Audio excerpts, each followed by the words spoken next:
नमस्कार, मैं हूं आशीष चित्रांशी और आप देख रहे हैं the news launcher. Hot topic with Hemant Atri. Hemant भाई को स्क्रीन पर ले आओ भाई, तुरंत। स्वागत है हेमंत भाई। राहुल गांधी के छात्रों की गूंज कार्यक्रम का तीसरा पड़ाव कोटा और देहरादून के बाद प्रयागराज। लेकिन प्रयागराज में सारे रिकॉर्ड टूट गए। जितने जेनजी वहां पर इकट्ठा थे, आज की तारीख में बिना सरकारी संसाधन झोंके हुए उतनी बड़ी रैली नरेंद्र मोदी नहीं कर पाते हैं जो स्वतः स्फूर्त भीड़ थी। इसमें स्वतः स्फूर्त भी नहीं, उसमें और जोड़ लीजिए कठिनाइयां क्या क्या थी। परमिशन कैंसिल, पता चला बच्चे बैग पैक करके तैयार थे, प्रयागराज जाना है, उन्होंने बैग खोल के रख दिया कि भैया तो परमिशन नहीं मिलेगी। फिर परमिशन मिली, प्रयागराज आए। प्रयागराज में जितने चाहे मैदान हो, मैदान में सीवर का पानी, सब कुछ किया। लेकिन उसके बावजूद छात्रों का इससे बड़ा जमावड़ा शायद ही नहीं कभी हुआ हो। अब वो जेपी आंदोलन के दौर में यूथ कितने थे मैं आज उसकी गिनती नहीं करूंगा, लेकिन फिलहाल वो 75 के दौर को छोड़ दिया जाए जब पूर्ण क्रांति का दौर था, और वो भी छात्र आंदोलन से ही शुरुआत हुई थी। उसकी भी गुजरात के छात्र आंदोलन से, बिहार बाद में हाईलाइट हुआ, शुरुआत उसकी गुजरात से हुई थी और गुजरात के एक छात्र आंदोलन से शुरू हुई थी। तो उस दौर में शायद, मैं दावा इसलिए नहीं करता क्योंकि हो सकता है भाई उस दौर में रहा हो कभी, शायद इससे ज्यादा भीड़ रही हो। इस दौर में फिलहाल किसी ने इतना बड़ा कार्यक्रम छात्रों के लिए नहीं किया। खैर, बड़ा कार्यक्रम था, वो महत्वपूर्ण नहीं है। मोदी जी तो बहुत बड़े बड़े इवेंट करते हैं। महत्वपूर्ण यह है कि पहली बार राहुल गांधी ने छात्रों के बीच 4 लोगों की फोटो चिपका दी, और ये 4 फोटो बीजेपी के भीतर बेचैनी और बौखलाहट दोनों बढ़ाने के लिए काफी थे।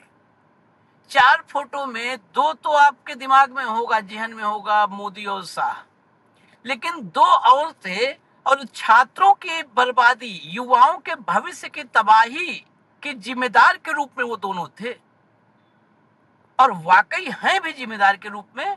नॉर्मली कोई चर्चा करता नहीं है। मोदी शाह के साथ भागवत थे और अडानी थे।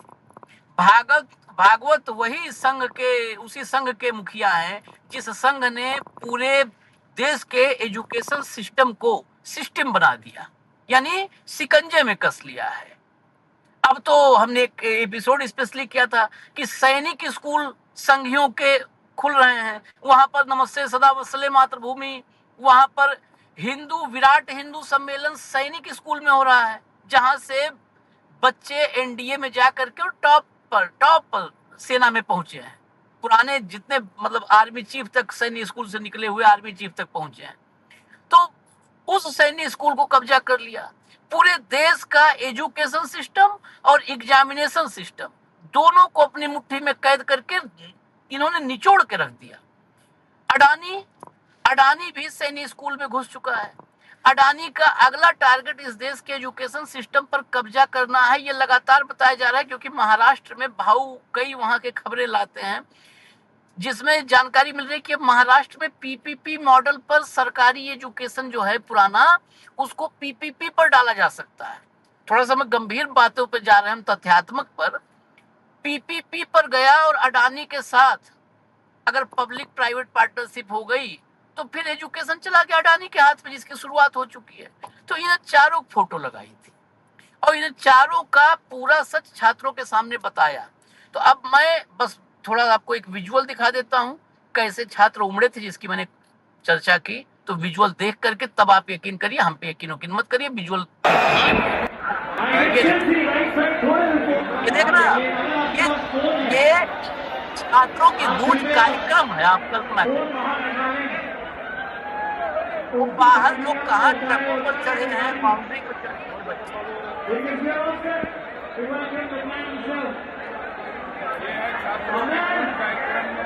सारा रिकॉर्ड यहाँ दोस्तों। अब जरा राहुल को सुनवाइए। जो मैंने कहा 4 फोटो वाला हटा दीजिए विजुअल, साइड में लगा दीजिएगा, विजुअल हटा दीजिए, साइड में लगा दीजिएगा आगे।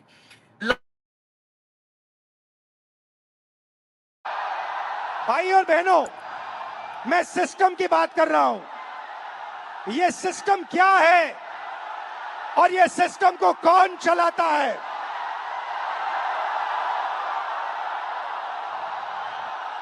भाई और बहनों, डेटा आपका, दर्द आपका, दौलत इनकी।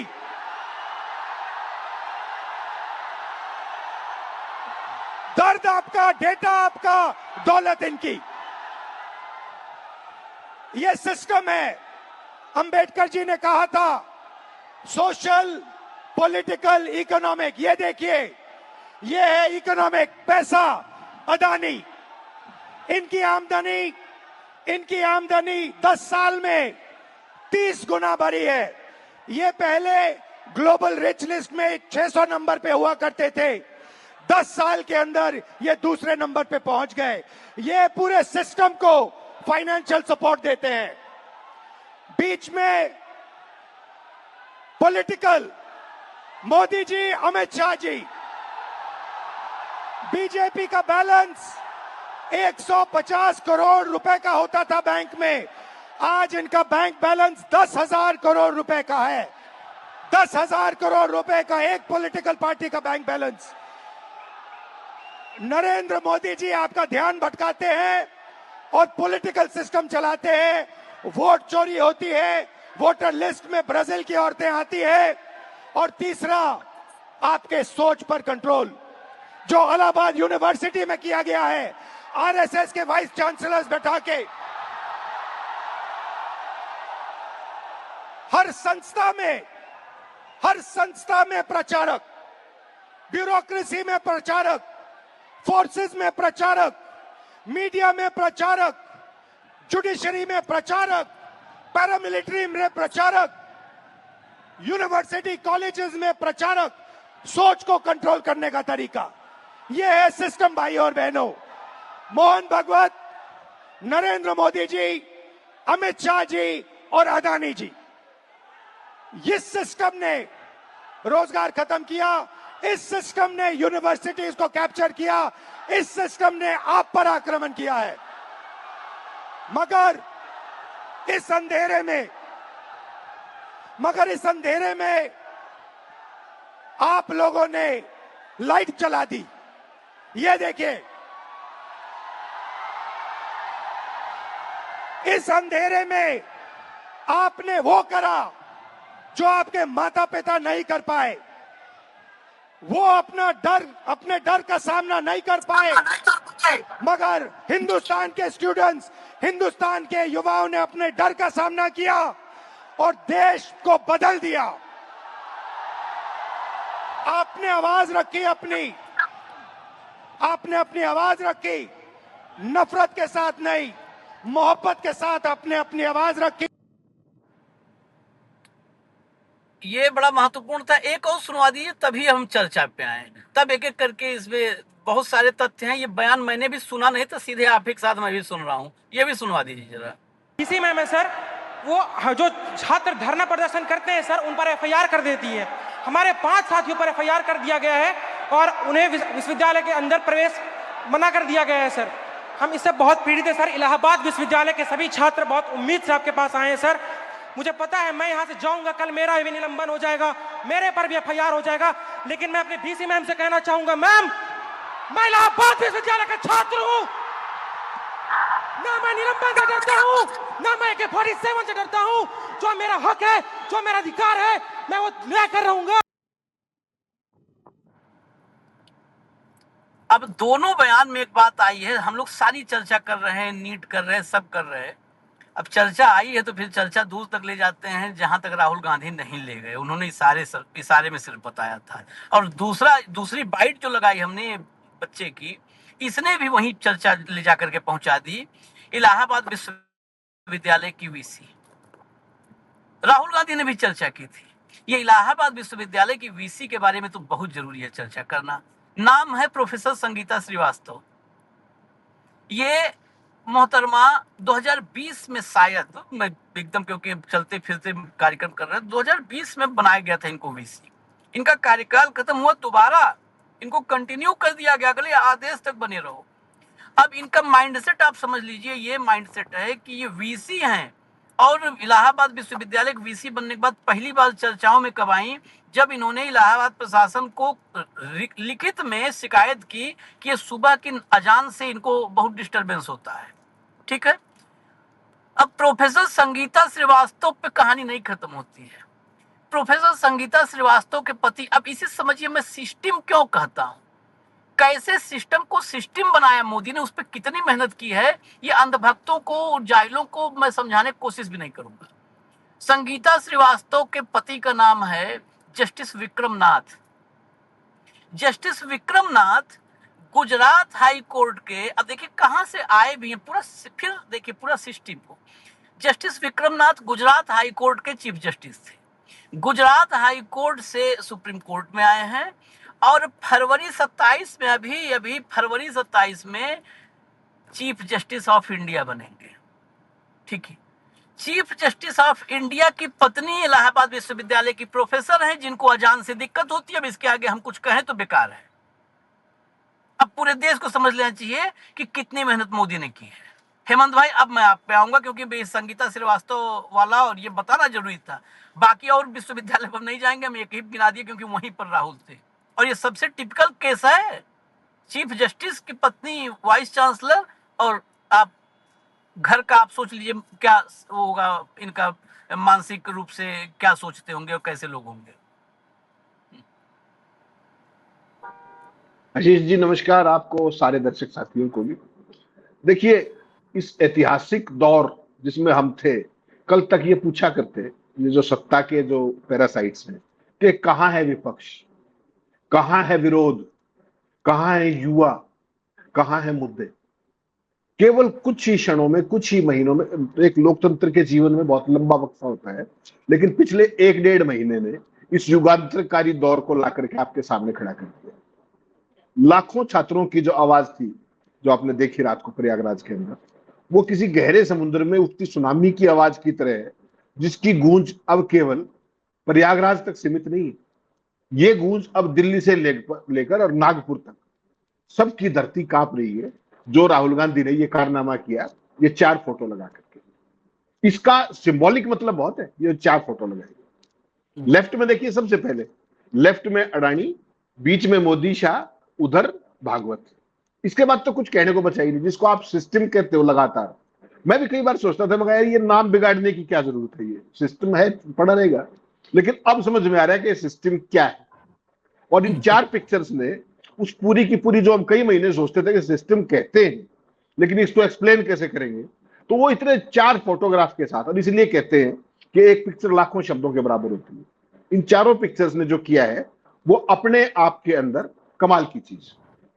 इसने बेसिकली क्या है कि जो आपने रात को ट्यूनिंग देखी, किस तरीके की ट्यूनिंग थी, और यहां एक कमाल और हुआ। अभी तक आपने क्या देखा था, कोटा देखा था, जहां पर ना राजनीति की बात, ना किसी सिस्टम की बात, ना किसी अडानी की बात, और वही चीज आपने देहरादून में भी देखी थी। तो सरकार एक तरीके से निश्चिंत थी कि जो हमारे पाप के जितने भी कर्म हैं, दत्तकर्म, वो शायद नहीं बताएंगे, तो बोलते रहे क्या फर्क पड़ता है, हम तो मुद्दों की वैसे भी बात ही नहीं करते, हमने तो नाले से ही गैस बनानी है, बादलों में रडार से छुपाना है जहाज को। ये तो उस टाइप के लोग। लेकिन राहुल गांधी ने कल कहते ना, bolt from the blue, from nowhere, जो ये शुरुआत की इन 4 पिक्चर्स के साथ, इसने उस पूरे सिस्टम को केवल, जो आप कहते हो कि हिला नहीं दिया, उसको एक्सपोज कर दिया। हिलना तो एक चीज थी, अच्छा सारी चीजें, कुछ भी ज्यादा कहने की जरूरत नहीं। एक तरफ लगाया, हालांकि वो थोड़े से उन्होंने कंजूसी की अडानी का बताने में, कि उस समय 600वें नंबर पे थे। अगर फिगर्स एग्जैक्ट बताते तो ज्यादा अच्छा रहता, कि जब मोदी आए थे तो कितने 1000 करोड़ के थे, आज कितने लाख करोड़ के। तो राहुल गांधी ने थोड़ी सी मितव्ययता करी और ये बताया कि वो 600वें नंबर पे थे और दूसरे नंबर तक पहुंच गए, 30 गुना बढ़ी। हकीकत में ये 30 गुना नहीं, ये सैकड़ों गुना बढ़ी है, जहां तक अडानी का सवाल, नेटवर्थ की बात कर रहा हूं। इन दोनों की बैंक बैलेंस पार्टी की, बीजेपी की, 10,000 करोड़। ये 10,000 करोड़ तो वो है श्रीमान, जो आपको दिखती है खाते के अंदर, दिखती है, हाँ, जो केवल दिखती है। वो जो इलेक्ट्रल बॉन्ड से जो पैसा लाखों करोड़ रुपए आया था, वो अशिक्षित राशि लेके चले गए क्या, जो मेरे घर रखा हुआ है? इलेक्ट्रल बॉन्ड भी तो था ये 20-20। आप मुझे एक चीज बताओ, 28 एमपीज की पार्टी में से 20 एमपी तोड़ ले जाओ आप, तो क्या वो आपकी नीति है इतनी वो है कि प्रभावित होकर आ गया? 20 सांसद, ऐसे ही शिवसेना का। तो ये 10,000 करोड़ केवल एक छलावा है। मैं फिर वही कह रहा हूं कि राहुल गांधी ने कंजूसी की कि 150 करोड़ से 10,000 करोड़ पे जाके रुक गए। और ये जो तीसरा पिक्चर दिखाई आपने, ये तो अद्भुत है। हर संस्थान में प्रचारक, ये भाई तो दुनिया का सबसे बड़ा विश्व रिकॉर्डधारी है, डोनाल्ड ट्रंप से भी बड़ा।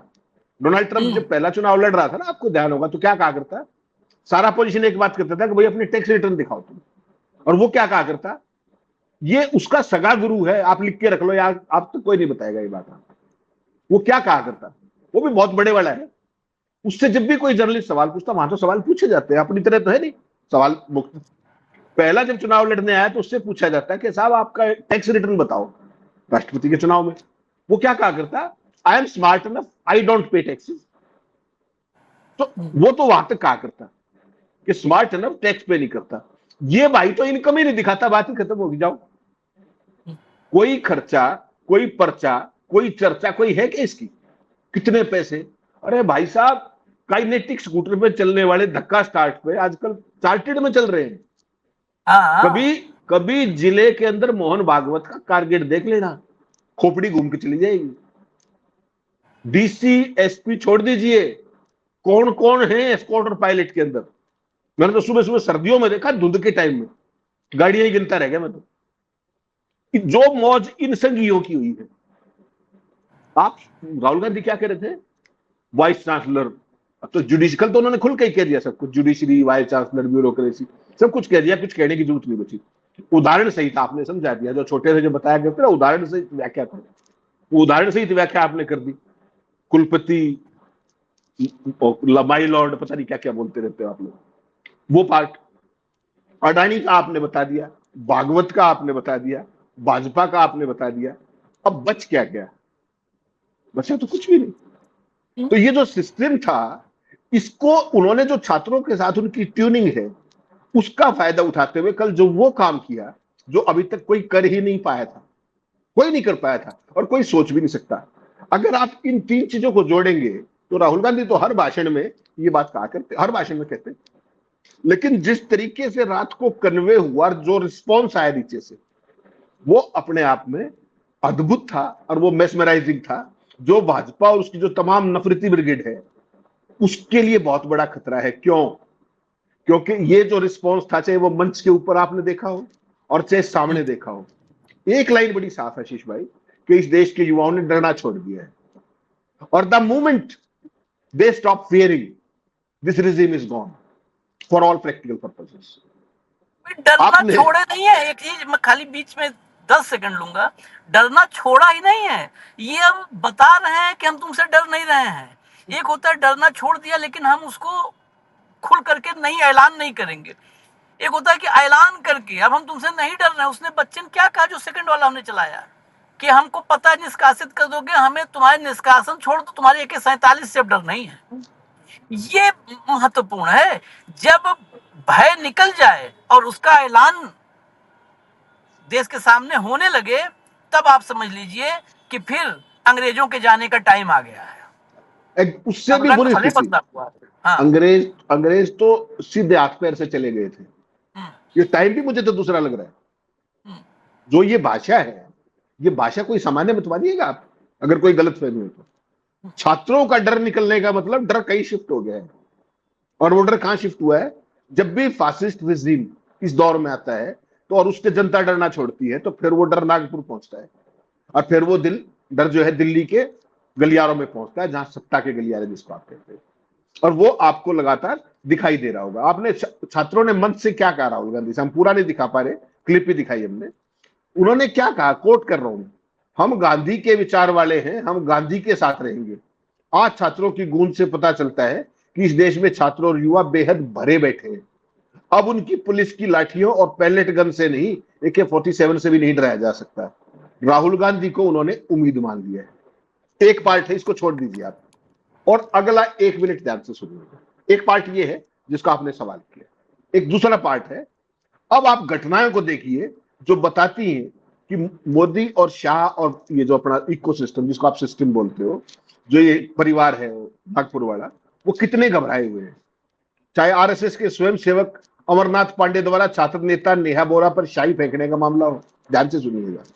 प्रयागराज में राहुल की रैली को रोकने की तमाम कोशिशें हो, सीवर का पानी छोड़ देना हो, उपचुनाव में शर्मनाक हार हो, मोहन भागवत का जैन जी के साथ जो संवाद था वो बुरे तरीके से फ्लॉप होना हो, टेरिबली फ्लॉप। मोदी सरकार के लिए ये सारी की सारी चीजें आइसोलेशन में नहीं है, ये एक पैकेज है और ये over a period of 1 week ही आया है, ज्यादा नहीं आया। इसमें से कुछ सेल्फ इन्फ्लिक्टेड है, कुछ नेचुरल प्रोसेस का परिणाम है, इसके अलावा कुछ नहीं। आज की तारीख में हालत ये कि जो ये बुरे संकेत आ रहे हैं, घबराहट और हताशा जो है, सबसे बड़ी निशानी मोदी और शाह का संसद से भाग जा रहा है।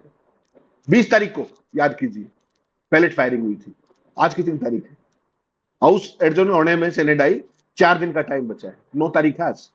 उसके बावजूद दोनों संसद के अंदर, चैम्बर के अंदर फटके नहीं आकर के, दोनों नेताओं की हिम्मत नहीं पड़ रही कि सदन में आ जाएं और विपक्ष के सवालों का जवाब दे दो। विडंबना देखिए, एक आदमी सत्ता में है, शीर्ष पे बैठा है, 2/3 बहुमत जुगाड़ने की फिराक में है, और एक दूसरा है जो सरेआम बिना जिस तरीके से सरकार बाधाएं करती है, सब कुछ करती है, उसके बावजूद मंचों पे जाकर के भाषण दे रहा है, छात्रों से इंटरेक्ट कर रहा है, फ्री विलिंग इंटरव्यू कर रहा है, मंच पे उनको बुला रहा है।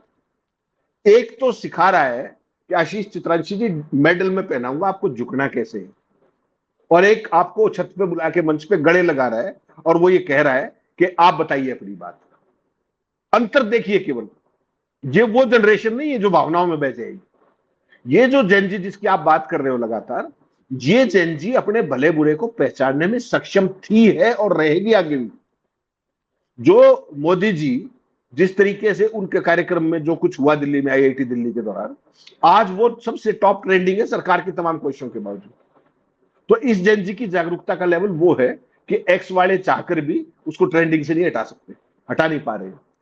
और अमित शाह को देख लीजिए, राज्यसभा का सभापति कह चुका, उसके भी 2 दिन बीत गए, सदन में कोई पता नहीं लगा। किरण रिजिजू, उसका तो अद्भुत काम है, देखते ही आप रोज। वो कहते हैं कि सभापति ने तो ऐसा कहा ही नहीं था कि विपक्ष को, और ना विपक्ष उनको डिक्टेट कर सकता है। विपक्ष जवाबदेही मांग रहा है, वो किसी को डिक्टेट नहीं कर रहा। आशीष भाई ये ध्यान रखिएगा, अमित शाह और मोदी सरकार की संसद के प्रति कोई जवाबदेही है भी या नहीं, ये भी सारा का सारा देश देख रहा है कि ये 56 इंची बन के आए थे, ये तो बड़े भारी कुशल वक्ता थे और एक सवाल का जवाब नहीं दे पा रहे। सवाल केवल इतना है कि पैलेट फायर का आदेश किसने दिया था, इतनी सी बात बताइए।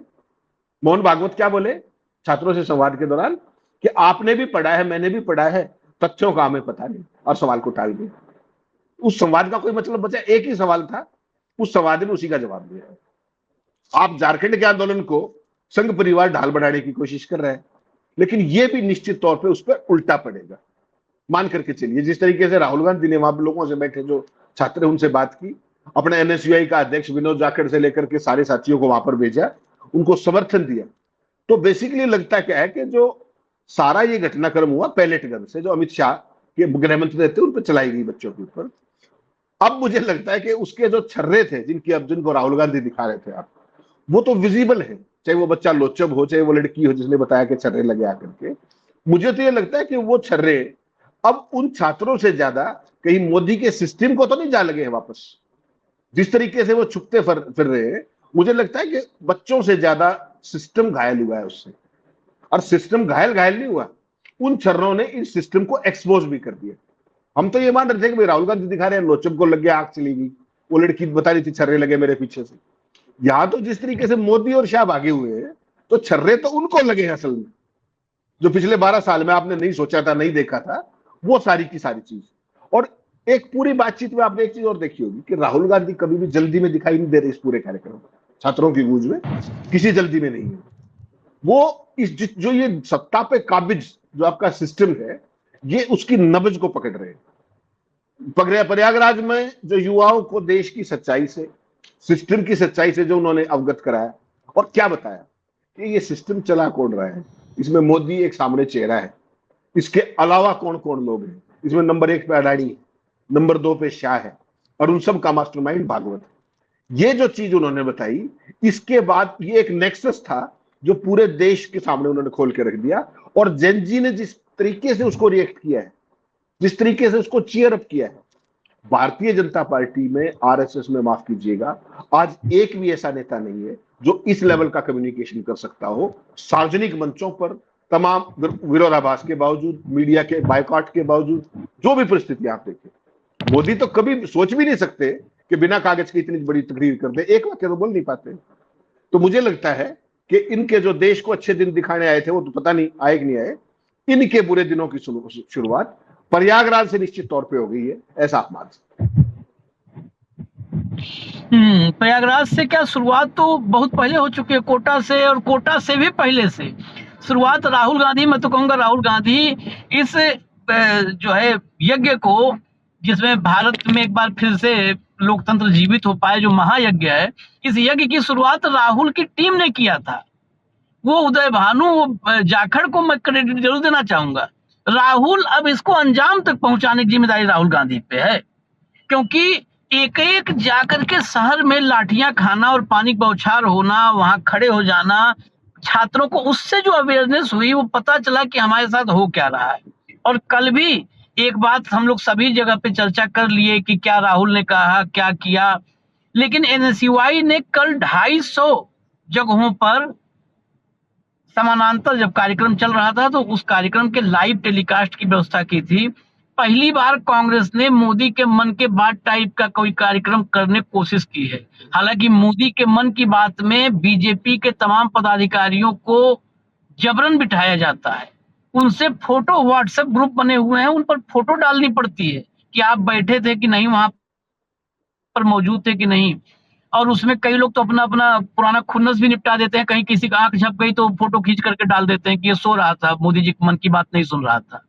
तो वो सब भी वहां होता है। लेकिन यहाँ पर जयपुर विश्वविद्यालय, मतलब लोकेशंस बता रहा हूँ, जयपुर विश्वविद्यालय से लेकर के तमाम अलग अलग जो है विश्वविद्यालयों में, महाविद्यालयों में छात्रों के बीच ये व्यवस्था थी, और छात्रों भीड़ वहां पर थी। तो ये जो कनेक्ट हुआ है, इस कनेक्ट के कई सारे डायमेंशंस हैं। सिर्फ आपने जो प्रयागराज के मंच पर देखा, हम चर्चा उसकी कर रहे हैं, लेकिन 250 जगहों पर जो और बच्चे बैठे थे, 250 जगहों पर मैं कहता हूं 500 बच्चे बैठे थे, 500 बच्चे एक जगह पर एवरेज। तो ये उस विश्वविद्यालय में या उस इलाके में, उस शहर में वो संदेशवाहक का काम करेंगे। वो खुद ही, जैसे वो जो है मार्केटिंग, कौन सा चेन मार्केटिंग वाला सिस्टम है, वो चेन मार्केटिंग वो बताएंगे कि देखो यार, ये खतरनाक अडानी, भागवत, ये सब मिले हुए हैं, ये सब खतरा है हमारे भविष्य के लिए। तो ये जो चेन मार्केटिंग है, ये चेन मार्केटिंग साइकिल जो मोदी जी की है या रथ है, उसको पटरी से उतार सकती है। फिलहाल मुझे इजाजत दीजिए, क्योंकि चलते चलते बहुत सारी चीजें कई जगह पे ध्यान रखना पड़ता है, सामने रोड पर भी, इधर डिबेट पर भी। तो खैर चलिए, करना है, जिम्मेदारी है खबर आप तक लानी। तो फिर हम आते हैं, अगली खबर लेकर के फिर आते हैं। धन्यवाद हेमंत भाई, बहुत बहुत धन्यवाद, नमस्कार।